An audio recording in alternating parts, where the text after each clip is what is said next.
Hopefully not so windy today as it was on our last live. Certainly a day that needs to be remembered is May 4th, 1970. So I'm live here on the campus of Kent State University, where earlier today they had their anniversary of the tragic events that happened here on May 4th, 1970. And I haven't been to this campus for a while, so it's an interesting point of view here.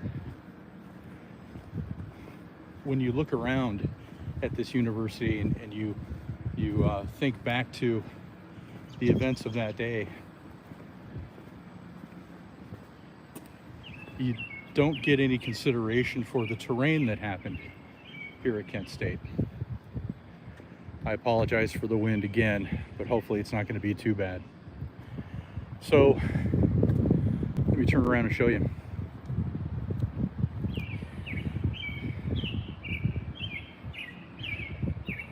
This is Taylor Hall. And Taylor Hall is the location, or around Taylor Hall is the location, where the National Guard took aim at protesting students who were protesting the Vietnam War back on May 4th, 1970.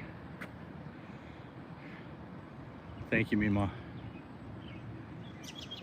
So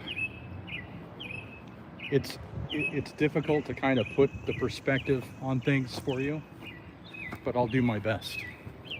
I'm not going to travel the entire route of things that happened, because this is a sprawling campus and things happen a lot of places. But I'll give you the gist of things the best that I can. So, National Guard troops had a National Guard building down in that area down in there, that was set fire by protesters days before. All the accounts that I've read online said that the mayor of the city of Kent is the one who called in the National Guard, which is highly unusual. Usually that's a governor's position, but that's what I've heard. So the National Guard troops came up from around the Victory Bell is right there. That's the Kent State Victory Bell. And they came up this hill in a flanking maneuver, driving protesting students off of this hill towards where we have the parking lot down there now. And I believe it was this area here where National Guard troops actually took aim. So my understanding is that when asked why the shooting happened, why they fired upon the student protesters, it's because they thought that they were being sniped. They thought there was a sniper in their midst. And I don't know of a single soul who really believes that that was the case. But they shot from this location into the crowd, killing 4 and wounding 9. And this is kind of ground zero for that entire thing.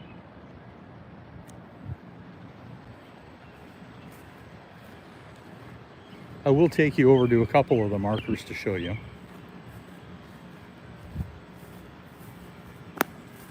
Of course, everything is quiet now. All of the day's events have ended. Tents and chairs are being folded and put away. Okay. So the practice field into the advance is what we're seeing here. Demonstrators and spectators left the commons and moved off in various directions Students continued to pass by Taylor Hall on their way to class. Troop G and Company A marched to the practice field. They stayed there for 10 minutes. And some knelt and aimed at a dozen vocal demonstrators 150 to 200 feet away in the Prentice Hall parking lot. That lot that you see down there is the Prentice Hall parking lot. That's where vocal demonstrations were going on. Student Alan Canfora waved a protest flag at the guardsmen. So again, the guardsmen are stationed roughly here. They might even be here, but they have certainly come up the hill, rounded the hill, and now are facing that direction toward the student protesters in the parking lot.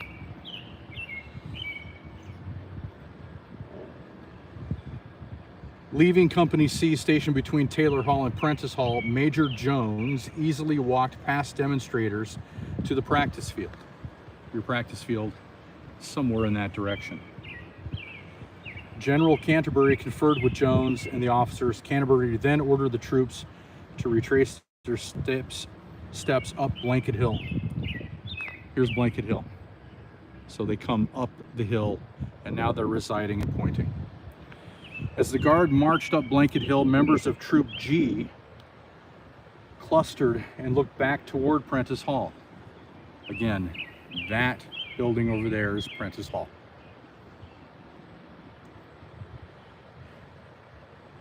At 12:24 p.m., the troops reached the pagoda.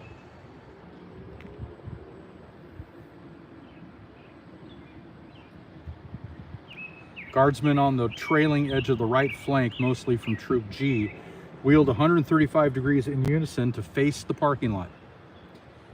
In the next 13 seconds, 28 guardsmen fired 67 shots. Love you too, Lily. Thanks for joining us today. Guardsmen killed Kent State students Allison Krause, Jeffrey Miller, William Schroeder, and Sandra Schuer, 218 to 396 feet away, and wounded 9 others. Joseph Lewis, 75 feet away, stood the closest to the guardsmen, and Donald Scott McKenzie, 603 feet away, farthest. Struck when lying prone 258 feet away, Dean Kaler was permanently paralyzed. So let's see.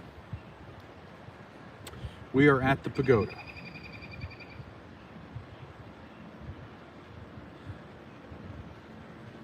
Jeffrey Miller, trying to get a bearing on where Jeffrey Miller was. Jeffrey Miller, the first of the 4 dead, was right here.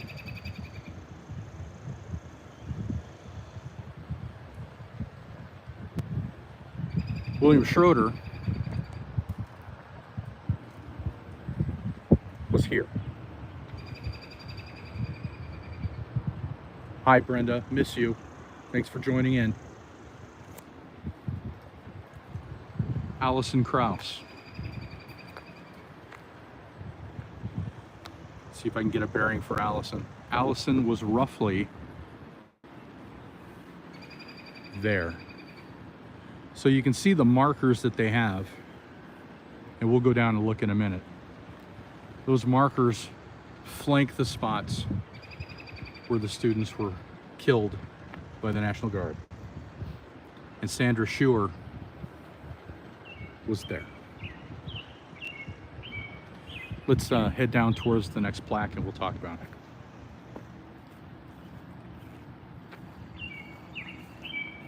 In the day and age that we live today, with so many things in the world that are unjust for so many people,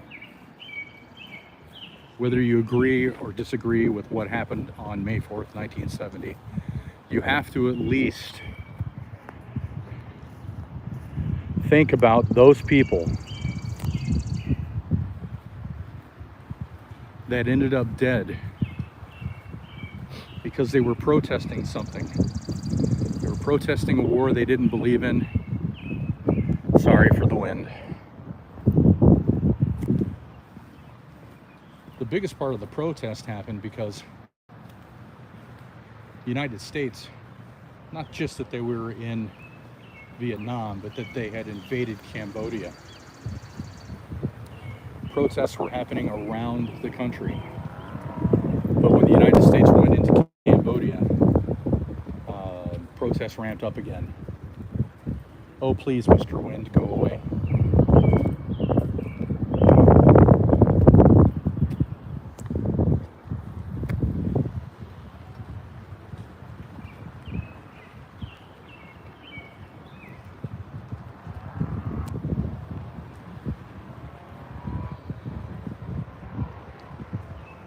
The place where Jeffrey Miller lost his life.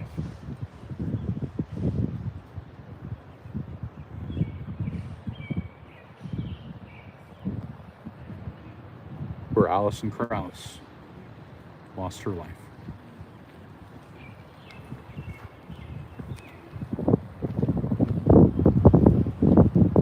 Sandra Schuer and William Schroeder.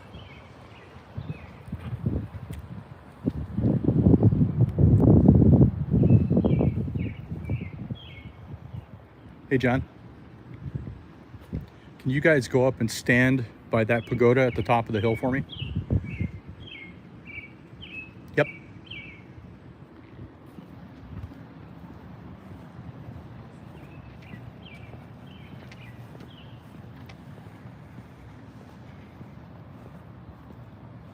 I wanted to give you folks just kind of an idea of what it was, what kind of distance we're talking about as they fade behind me, to give you an idea of how far these shots were that killed these people. Again, people who were just out here in the lot, who were upset with what their government was doing and had every right to say so, and had no right to lose their lives for it.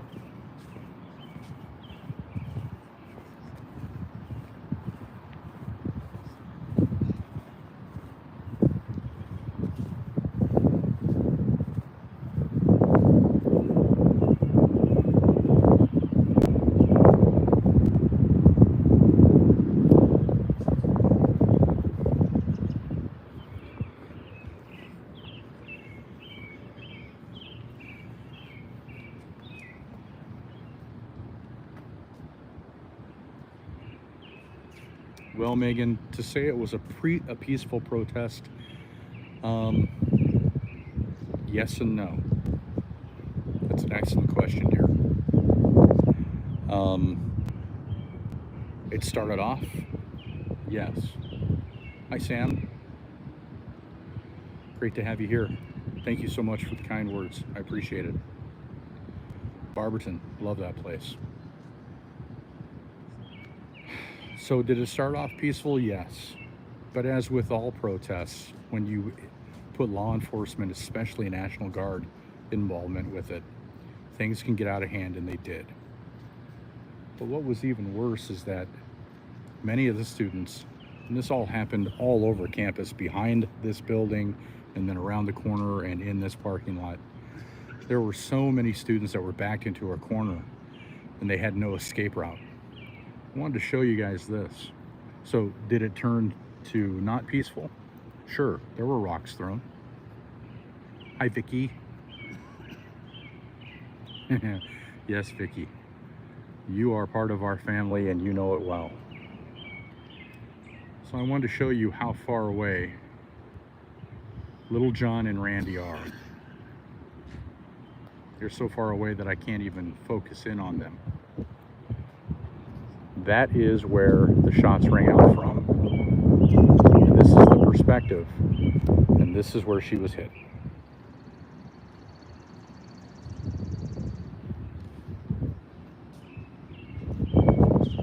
Senseless and tragic.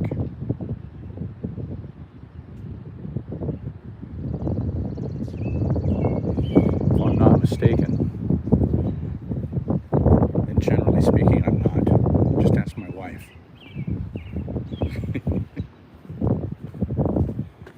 There is a very famous photo, and it's a photo that you can't put on YouTube, certainly these days, because it shows a person who is, it is very far. And that's not even the furthest bullet that traveled that wounded somebody. That's the furthest one that took a life.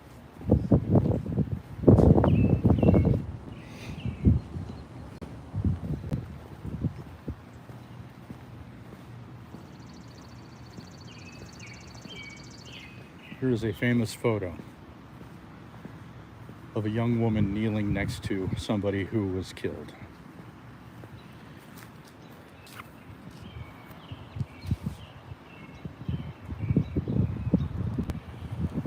The thing about it is, when you say young woman, very young woman, she was a 14-year-old runaway.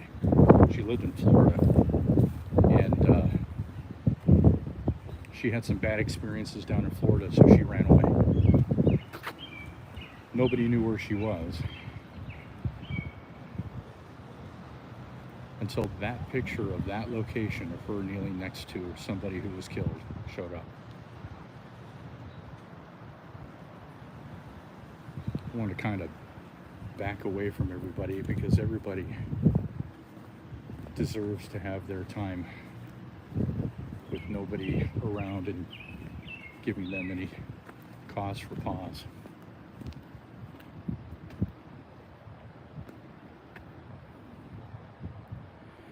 Jeff, Bill, Sandy, Allison,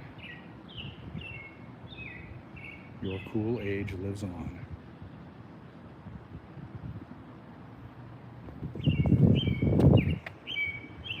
I remember when this happened. Do you, Tack? Shocked most people that this could happen in the U.S. Hopefully history will be learned. Hopefully history will be learned from in the day and age repeated. Should know better words were said. And folks, that's kind of really why I started this channel. Now, YouTube doesn't like curious history right now for some reason, and that's okay. I didn't do it for YouTube. I did it for the fact that so much of what is being taught or not taught nowadays, we need to get back to learning from our mistakes. And we're not going to learn from our mistakes unless we talk about them and learn from them.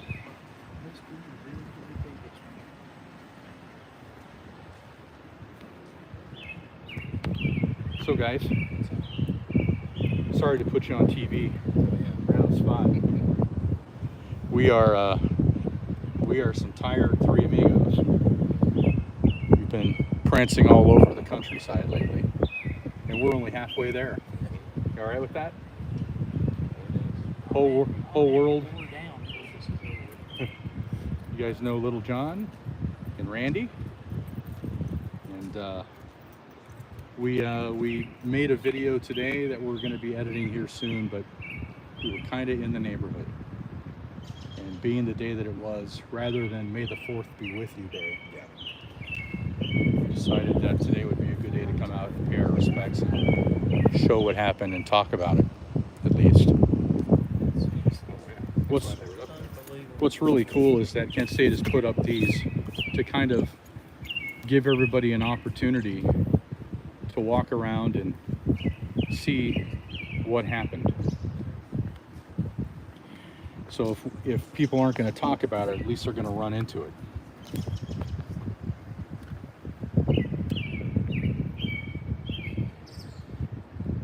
Is there a song called Ohio that is about what happened here? Yeah, Neil Young. Yeah. Thank you, Sam. Now you're going to get me demonetized. You keep singing there, buddy. Sorry. Okay. I could have sang out of tune. That's what I should have done.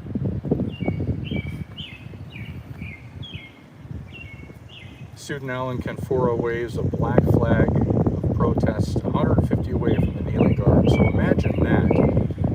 Imagine you are somebody who is out here expressing your right, your First Amendment right, to tell your government that you don't appreciate what they're doing. Whether you're right or wrong doesn't matter. And whether you think they're right or wrong doesn't matter. The fact is that they have the right to do so. If you don't agree with it, then say your own thing at some other spot.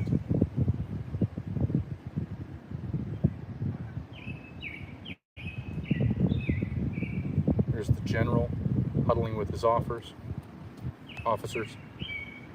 Then Troop G, they're going back up the hill and looking back toward the parking lot. They're literally, that's the parking lot. They are going back up this hill, looking that way. That's that photo. Joseph J. Lewis gestures at guardsmen moments before he is shot twice. And you can see he is here. That's where he lay. 13 seconds, 28 guardsmen fire 67 shots. Does that look familiar?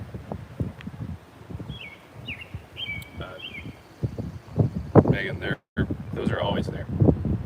Those are not something that get taken down ever. They're permanent fixtures of things. I'm sorry, I must have missed that. Yeah, Megan. she's asking about if the markers are always there. Yep. Yeah. They are Always. commemorative, and I believe they are illuminated. Once it gets dark, lights will go on. Well, you'll have students, faculty, and stuff will come in where they go through candlelit, etc. So, Kent State commemorates every year. Yep. And last night they had their candlelight service, right? That's right.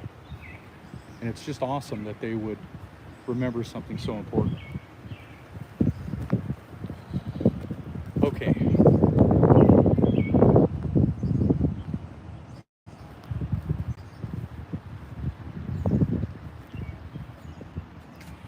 It's one of those days that just boggles your mind.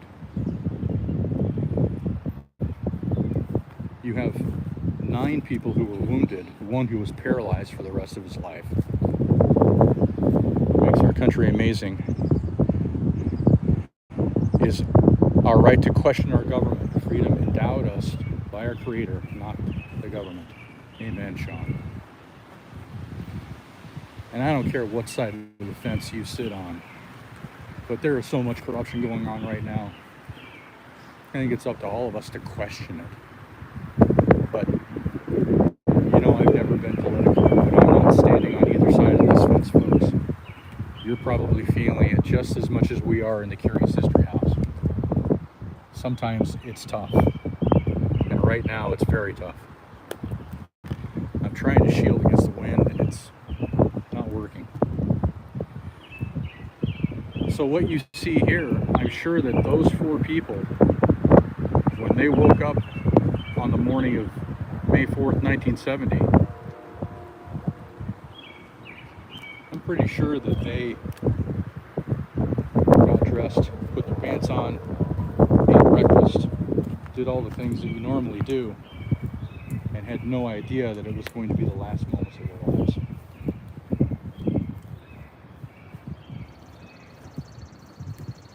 What happiness? I do, Randy. Me too. Me Yeah. too. Makes you want to cry. Yeah, it does. It's heavy. It's just like Gettysburg. It's just because it's the day and we don't visit. No wonder. I'm going to cover something up. This is the photo, folks. I'm purposefully covering this because you know what she's kneeling next to. Marianne Vecchio calls out over a body of Jeffrey Miller. His wound was fatal. She was 14. I have grandchildren that are older than she is in this picture. And I would never want them to have to see what they are seeing, what she saw. Basically, there aren't any of these pictures really that are on this one that I can show.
I don't know to what you were referring, Curious History Mima.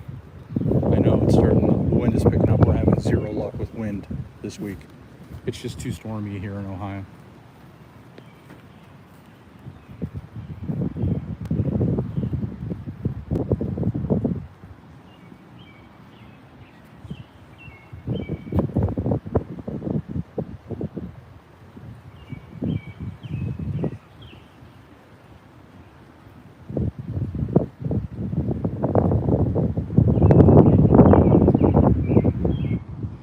Jeffrey Miller.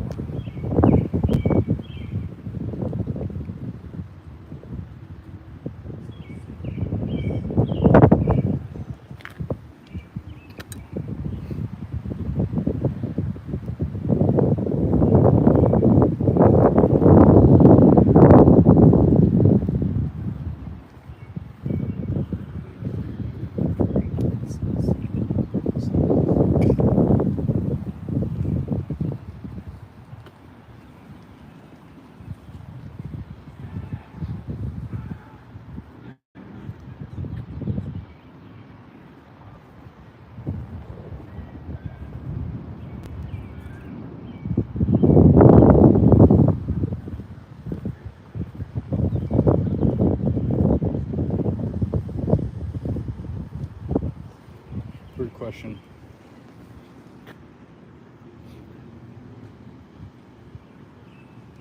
But is the cement the original cement? Yes, my darling daughter. That is not a weird question. And I believe it certainly is. Allison Krauss.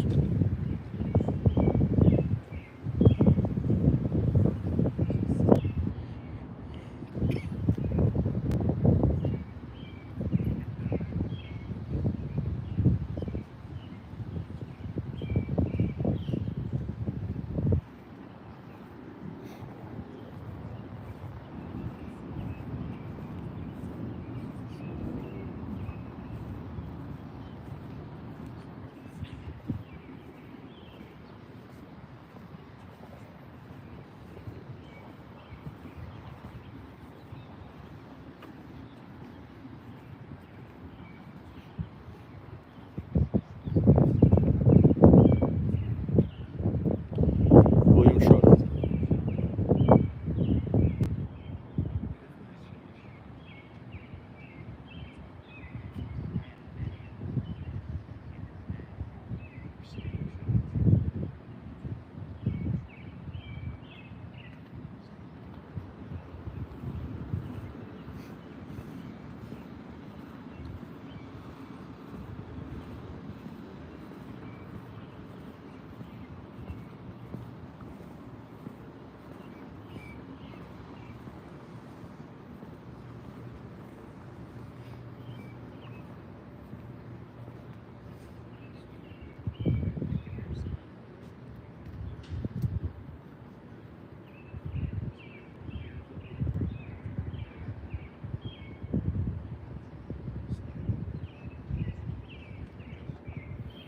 Heard bits and pieces on why the National Guard was there. Was it because of the protesting, get it out of control or something? Thanks for asking that, Sam.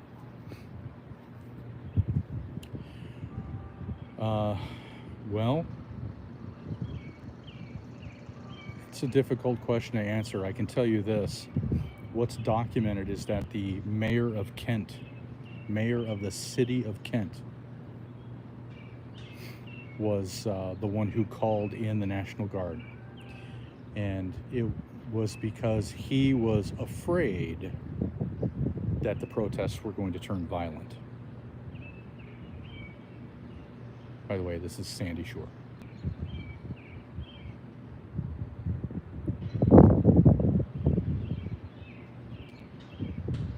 And again, I find it a little weird. And up there so I can show you where the bullets came from. I find it a little odd that the mayor of a city could call in the National Guard. Usually a National Guard has to be called in by a governor, and maybe things were different back in 1970. I don't know. I was very young. Certainly too young to remember this, and certainly something my parents wouldn't have said anything about. Explain that more to me. All right, Mr. Mister. How old were you in 1970? 15. Do you remember this? Did What can you tell us?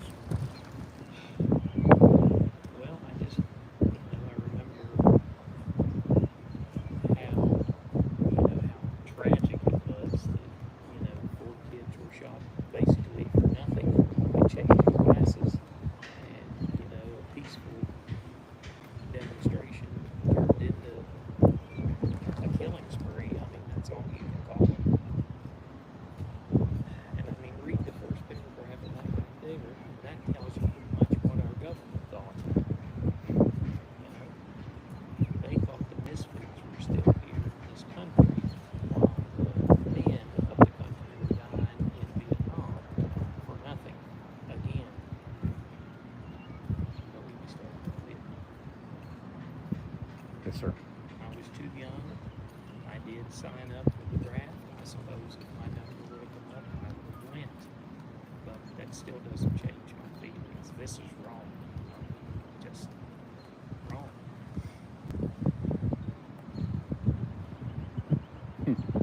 Meemaw says talk louder. I think he's good. I know what you're saying, Meemaw. It's a tough thing to talk about, and there are It is. There are people Like I here. say, I want to cry anyway.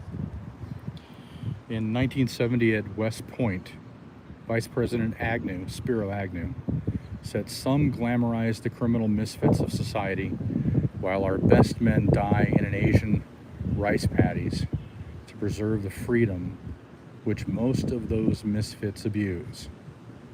And this was used as a rallying point for our effort in Vietnam. But for us, as boys in Asia, whom the country was supposed to support, his statement is a terrible distortion from which we can only draw a very deep sense of revulsion.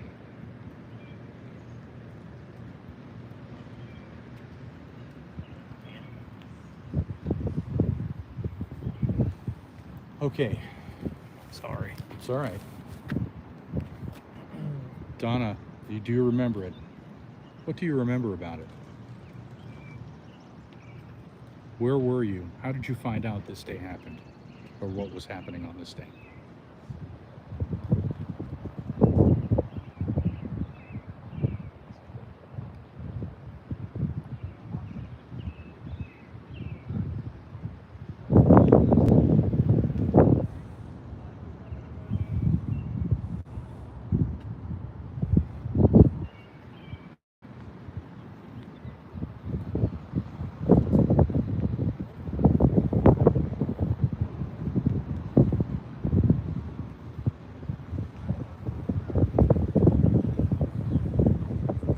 The U.S. has a shortage of speech therapists, Sandy. You are still needed and missed by the kids you never got a chance to meet.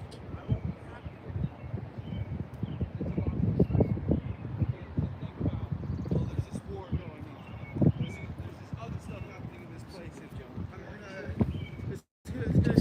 It's really going to be like They Stevie. would have joined in the misfits, the ones that came back from Vietnam. They would have joined in their effort to get them out of here.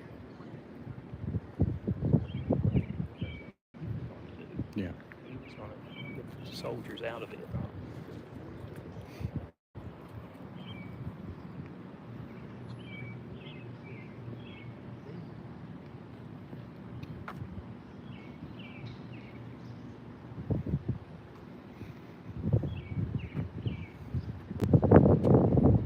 Okay.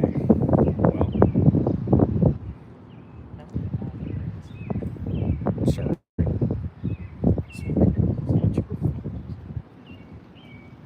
We just wanted to take a minute, guys, and come out here in remembrance. I've been out here before, but on the day of never. And wanted you to kind of get a glimpse into.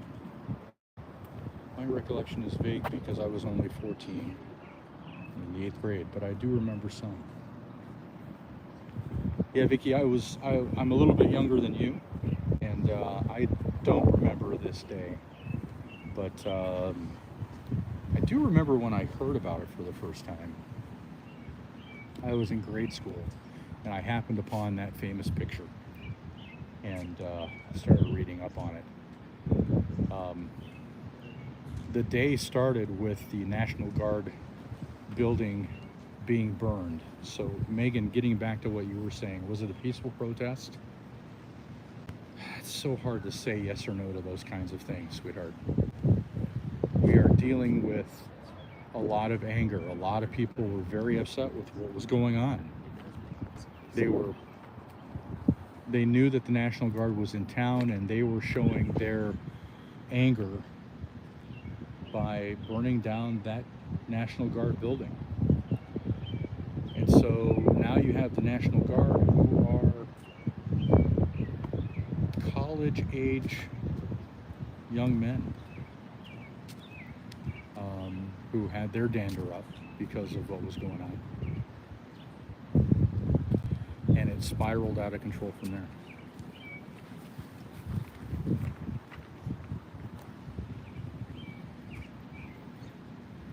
And so how dare you burn down our building? Well, is that enough to open fire on a group of protesters?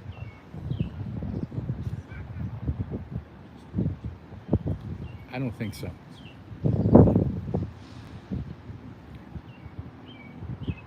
Was the whole thing handled wrong on both sides? I don't know. But certainly, to shoot into a crowd of people and then say you were doing that because you were defending yourself from sniper fire is, to me, just ridiculous. From that pagoda through this parking lot.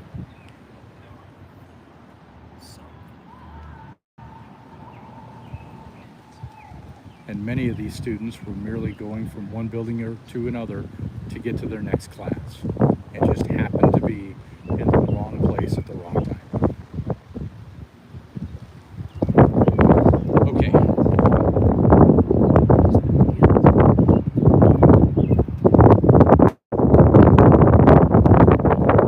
Well, there are more people coming. I don't want to disturb anybody. So we're going to give our final thoughts to this in the midst of all of this wind that keeps happening on the live streams. But there are storms coming. Put the word out, everybody, if you would. We are going to the Mansfield Reformatory tomorrow. And if we have time, sometime after 4 o'clock, we'll do a live stream for you at that point as well. Right. If we survive it. If we survive. So thanks for joining us on this somber evening. I hope all of you have a blessed weekend. Stay safe. I love all of you. Thank you for joining us. We'll see you next time as we explore more curious history. Gosh, I hope it's so much better than what we're exploring today. Less curious. Yes. Let's please learn from this and don't do this again. I don't want to be here anymore. Feels good. We're leaving. Me either. Take care.